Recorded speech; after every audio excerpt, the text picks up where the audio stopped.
আসসালামু আলাইকুম ভিউয়ার্স, আজকে রান্না করছি রুই মাছের মাথা মাছ দিয়ে চচ্চড়ি। এই জন্য পেঁয়াজ, কাঁচামরিচ, পেঁয়াজগুলি কেটে রেখেছি। এখানে আলু, লাউ পাতা এগুলো কাটছি। এখানে ধনিয়া পাতা দেখছেন, এটাও কেটে নেব এখন। সব একসাথে কেটে নিয়ে লাউ পাতা, আলু এগুলো ধুয়ে নিয়েছি। তারপর এর মধ্যে একে একে সব কিছু দিচ্ছি। পেঁয়াজ কলি, কাঁচামরিচ, হলুদ, লবণ, আদা বাটা, রসুন বাটা, জিরে গুঁড়ো, ধনিয়া গুঁড়ো, তেল। তারপর সব কিছু মিক্সড করছি। এখানে ধনিয়া পাতা দিয়েও আবার সব কিছু ভালোভাবে মিক্সড করছি। যত এভাবে মিক্সড করা যাবে তত এর স্বাদ বৃদ্ধি পাবে। আর এখানে মাছগুলো ছোট ছোট পিস করে কেটে নিয়েছি। মাছগুলো ছোট ছোট পিস করে কেটে নিয়ে এখন সবগুলো একসাথে মাখাচ্ছি। মেখে হালকা করে একটু পানি দিলাম, দিয়ে এটা এখন চুলায় বসিয়ে দেব। এই তো আমার রান্না হচ্ছে, রান্না ডান। এবার খাবো। আর এই দিকে আমি মুরগির মাংস রান্না করছি সবজি দিয়ে, চিকেন ভেজিটেবল। আমার বাচ্চারা এটা খেতে পছন্দ করে। যাই হোক, ভালোভাবে ওয়াশ করে নিলাম। তারপর একটা বোলে এগুলো রাখলাম। ওয়াশ করার পর আর একটা বাটিতে জিরে গুঁড়ো, আদা রসুন বাটা,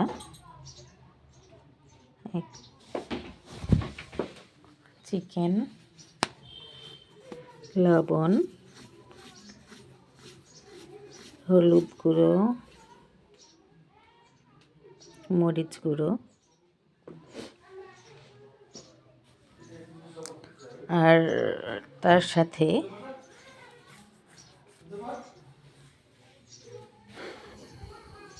আদা বাটা, রসুন বাটা তো দিয়েছিলি। তারপরে এখন ধনিয়া গুঁড়ো দিচ্ছি। সব একসাথে মিক্সড করব। সব কিছু একসাথে মিক্সড করে এটা রান্নায় ইউজ করব।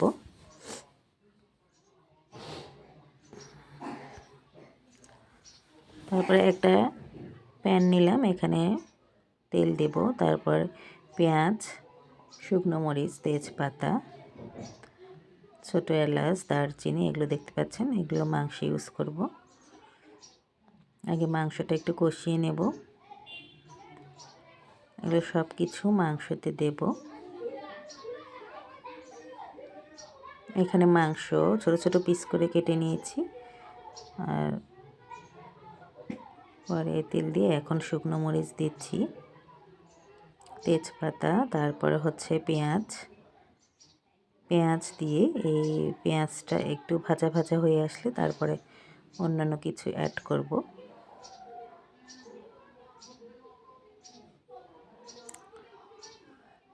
এখন পেঁয়াজটা অনবরত ভাজবো।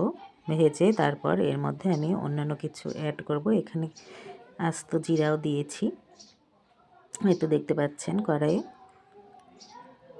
এরপর আর একটু জিরে ইউজ করলাম, ইউজ করে সব একসাথে মিক্সড করছি।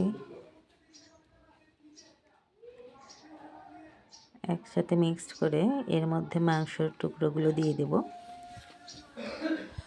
আগে যে আদা বাটা রসুন বাটা মিক্সড করে রেখেছিলাম সব মশলা দিয়ে, হলুদ, লবণ, জিরে ওগুলো দিলাম। তারপর দারুচিনি, ছোটো এলাচ এগুলো দিয়ে আবার কষিয়ে নিচ্ছি। তারপর এর মধ্যে মুরগির মাংসগুলো দিয়ে ভালোভাবে কষিয়ে নেব। তেলটা উপরে চলে আসলে তারপর সবজি দিয়ে দেব। আর এখানে পেঁয়াজকলি ইউজ করেছি আর দিয়েছি হচ্ছে ধনিয়া পাতা, আলাদা একটা সেন্ট আসার জন্য। যাই হোক, এবার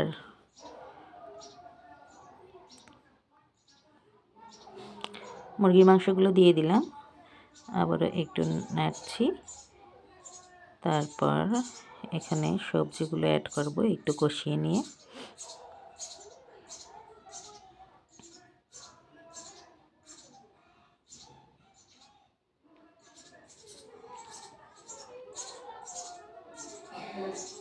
যাই হোক, এখানে কষানো চলছে।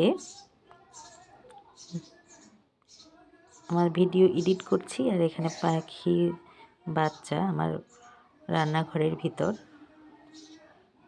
বাসা করেছে, এক সাইডে শব্দ করছে। যাই হোক, এখানে কষানোর পর এখানে সবজিগুলো দিয়ে দেব।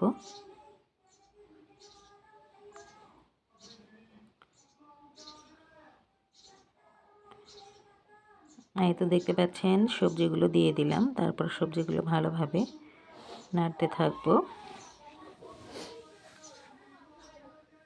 আরও কিছুক্ষণ এভাবে নাড়তে থাকবো।